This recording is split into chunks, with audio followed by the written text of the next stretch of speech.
the budget last year. We have 3 in the budget this year. Great, thank you. Senator Mr. Hoeven. Chairman. Thanks, Mr. Chairman. Secretary, in your testimony, you highlight the significance that, of the challenge that China poses to our Navy and our Marine Corps. But last fall, the administration released a draft regulation that would require contractors to report on any greenhouse gas emissions linked to the work that they perform on DoD contracts, and then prioritize emissions reductions regardless of the cost or impact on the warfighter. If this regulation's finalized, it will increase costs, it will discourage contractors from working with DoD and put green mandates ahead of operational requirements. And I would guess China would be pleased to learn that the U.S. is willing to spend more to make weapons greener instead of getting more weapons or more lethal weapons to combat our adversaries. Would you, can the Navy afford to have contractors increase their prices and so forth and focus on how green their weapons are in the face of the China challenge? And will somehow reducing the emissions of our weapon systems help either the Navy or the Marine Corps to more effectively meet the challenge that China poses, as you outlined?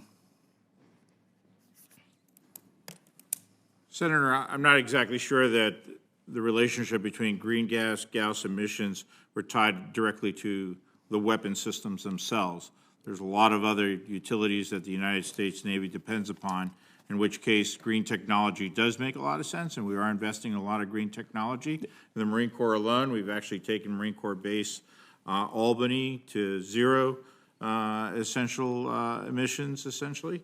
And that pays off tremendous dividends in being able to provide us more resources to actually put into combat readiness and to be able to buy more weapon systems themselves. Have you seen the proposed regulation that I'm referring to? I'll have to look. No, I'd encourage you to take a look at it because that's not what it does. It requires additional focus on making the systems, weapon systems and so forth, the contractors provide more green. And it's hard for me to understand when you're talking about lethal weapons that would be the focus or how that could not be costly and counterproductive to our warfighters. So I'd encourage you to take I promise to look at it. Get back to you, Senator. Yeah, thank you, Secretary. And then, Commandant, let me ask General Berger, the U.S. pilot training. In your testimony, you mentioned the Air Force probably does not have the capacity to train the number of MQ-9 officers that you need. So what are you doing to get that training? You know, are there enough trainers? Have you looked at contract training? Have you looked at alternatives then to address it?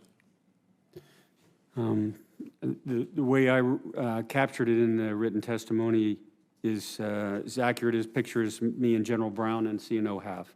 We don't see any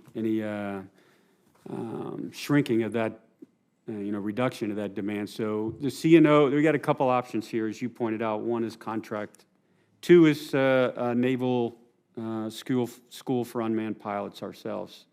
In other words, opening up a UAS school ourselves, which we are talking about.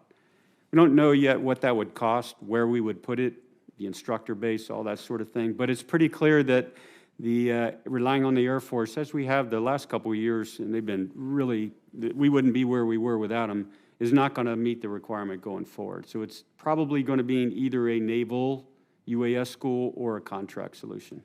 I'd like to talk to you about that. We put a lot of time and effort into working with Air Force at the Grand Forks Air Force Base, both to have a technology park, Grand Sky Technology Park, on that base, as well as a test site, Great Plains test site.